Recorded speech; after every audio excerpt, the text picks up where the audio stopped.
sobra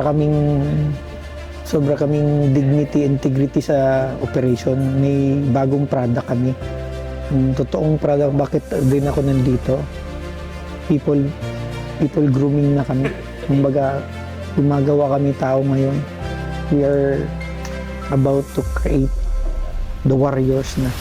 Kasi kung hindi, walang kwenta lahat ng negosyo, pag yung bantay magnanakaw.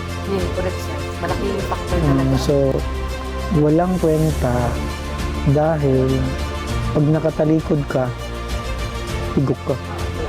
So, how can we win our own warriors? Yun yung talagang the biggest struggle of doing business is from Dealing with your employees. Yung paano sila makontento, paano sila magiging happy bawat araw.